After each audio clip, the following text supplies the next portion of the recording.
Hello everyone, welcome to Chanakya IAS academy Patna. Topic of the day session. आज के इस topic of the day session में हम बात करेंगे अबाउट फूड सिक्योरिटी के बारे में।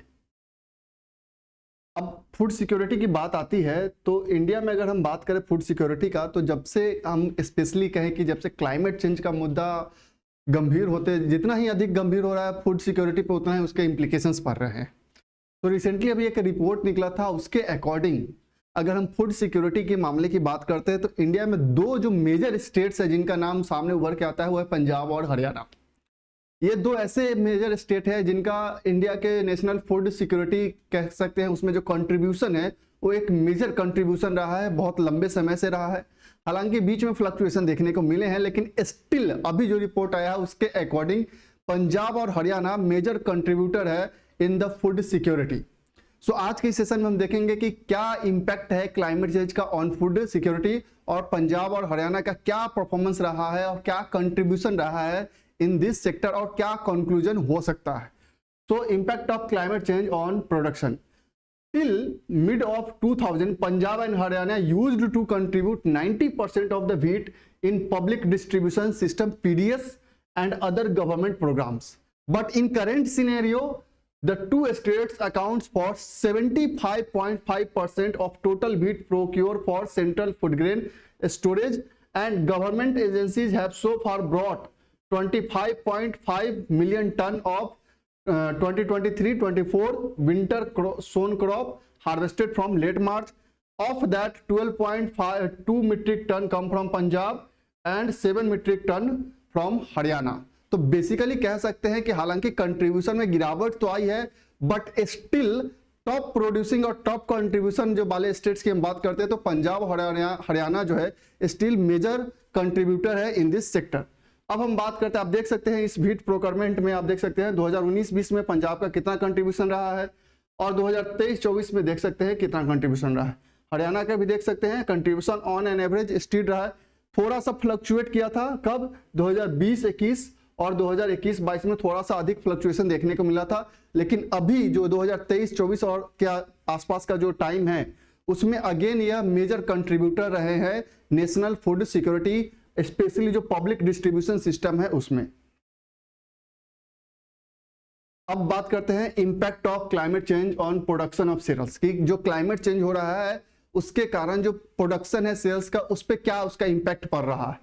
सो in the bumper production year of 2019-20 and 2021 when wheat production hit record level of 39 से 43 metric tonne, the share of Punjab and Haryana fell to a little over 50%। जैसा कि जस्ट हमने डिस्कशन किया अभी डाटा में कि इस दौरान पंजाब और जो हरियाणा था उनका जो शेयर था वो काफी ज्यादा गिर गया था, वो 50% का अराउंड आ गया था। और इसी दौरान Madhya Pradesh emerged as the biggest wheat producer in 2019-20 overtaking Punjab. लेकिन यह जो चेंज है बहुत लंबे समय तक नहीं रहा, but this has change in the last 3 years in which production has suffered due to climate shocks. और हालांकि क्लाइमेट शॉक्स के कारण हर एक स्टेट्स का प्रोडक्शन डाउन हुआ है, बट यहाँ पे पंजाब और हरियाणा में बेटर फैसिलिटीज के कारण इन्होंने फिर से जो अपना एक लेवल था उसे मैच किया है। Unseasonal heat in March 2022 and heavy rain in March 2023 hit the crop in its final grain formation and filling stage. So basically 2019-20 और 2020-21 के दौरान तो गिरावट दर्ज किया गया, जिस समय मध्य प्रदेश था जो था वो टॉप प्रोड्यूसर बन गया था। बट जो लेटर ईयर्स उसके बाद जो लगातार 3 साल थे उसमें फिर से पंजाब और हरियाणा उभर के सामने आए। An unusually warm November December 2023 has impact wheat yields this year. Impact wheat yield this year particularly in central India. जैसे सेंट्रल इंडिया की हम बात कर रहे थे, जो बेसिकली जो वार्म नवंबर था, दिसंबर और कह सकते हैं नवंबर के आसपास, उसके कारण भी प्रोडक्शन में गिरावट आई। The delayed arrival of winter due to El Nino resulted in the premature initiation of flowering and the crop's vegetative growth phase was cut short, and the effect of that was felt almost in Madhya Pradesh, Gujarat, Maharashtra and parts of Rajasthan where sowing happens early। क्योंकि यहाँ पे ये ऐसे states है जहाँ पे जो seeds का सोइंग होता है वो थोड़ा अर्ली होता है और एल नीनो के कारण उसका इफेक्ट काफी ज्यादा उन स्टेट्स में पड़ा। हालांकि इसी दौरान पंजाब और हरियाणा ये सीजनल जो बेसिकली इंपैक्ट थे उससे लड़ते हुए और वो उभर के सामने आए। अब हम इसी में बात करते हैं इसका इम्पैक्ट जो है व्हीट प्रोड्यूसिंग स्टेट्स पे क्या रहा था क्लाइमेट चेंज का। तो wheat procurement from Madhya Pradesh has crashed from 12.8 metric ton in 2019-20 hardly to 4.6 metric ton this season. अब देखिए कि क्लाइमेट चेंज का इंपैक्ट वहीं मध्य प्रदेश पे काफी पड़ा और इसका जो कंट्रीब्यूशन था वो 12.8 मीट्रिक टन से 4.6 मीट्रिक टन पे आ गया। Uttar Pradesh and Rajasthan too have posted a steep drop from 2021 से 2021 high. On the other hand, Punjab and Haryana have weathered the climate shocks better because winters are longer there and sowing begins in early to mid November. So इसी दौरान पंजाब और हरियाणा जो है वह climate change को better तरीके से manage करते हुए यहाँ पे अपनी प्रोडक्टिविटी बढ़ाते हैं और एट प्रेजेंट उनका कंट्रीब्यूशन जो है फूड प्रोडक्शन में वह कह सकते हैं स्पेशली जो गवर्नमेंट का नेशनल फूड सिक्योरिटी है उसमें 75.5% कह रहा है। हालांकि 2000 के दौरान में वो 90% था बट स्टिल मेजर कंट्रीब्यूटर में पंजाब और हरियाणा है। Punjab and Haryana have been the savior at the time when wheat stock in government godowns at 7.5 metric ton on April 1 were the lowest since 2008 and the stocks were barely above the minimum operational come strategic reserve of 7.46 metric ton necessary at the start of the marketing season। इसलिए चूंकि अभी जो ये कह सकते हैं जो 1 अप्रैल तक अभी 2024 तक का जो गवर्नमेंट के पास स्टॉक रहा है वो काफी कम रहा है और 2008 के बाद से ये सबसे कम लोएस्ट रहा माना जा रहा है। उस समय जब यह सिचुएशन खराब है उस समय पंजाब और हरियाणा एक बहुत ही मेजर कंट्रीब्यूटर उभर के सामने आए हैं। अब इसी में हम बात कर लेते हैं impact on rice producing state कि राइस प्रोड्यूसिंग स्टेट्स पे क्या उनका इंपैक्ट रहा है क्लाइमेट चेंज का। So earlier government procurement of rice was traditionally concentrated in Punjab and Haryana and the Godavari, Krishna and Kaveri delta of Andhra Pradesh and Tamil Nadu। जो इससे पहले कह सकते हैं जो गवर्नमेंट प्रोक्योरमेंट करता था राइस का वो कहीं ना कहीं पंजाब और हरियाणा में कंसंट्रेटेड था और स्पेशली जो गोदावरी कृष्णा रिवर के जो डेल्टा एरियाज थे वहां से वो प्रोक्योर करते थे। But with new states Telangana, Chhattisgarh, Orissa, UP become a major contributor the combined share of Punjab and Haryana in total procurement has fallen. इस कारण से चूंकि अदर स्टेट्स भी अब उभर के आने लगे तो जो इनका शेयर था राइस में स्पेशली हम बात करते हैं तो वो धीरे धीरे फॉल डाउन होना स्टार्ट होता है।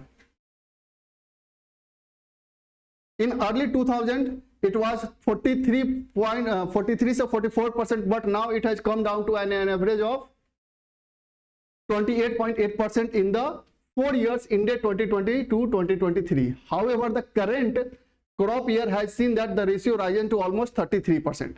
इस दौरान फॉल हुआ बट करंट ईयर में राइस में भी पंजाब और हरियाणा का जो कंट्रीब्यूशन है वो 33% हो चुका है। One of the key reason for the growth is the assured access to irrigation, which has helped mitigated the impact of last year patchy monsoon।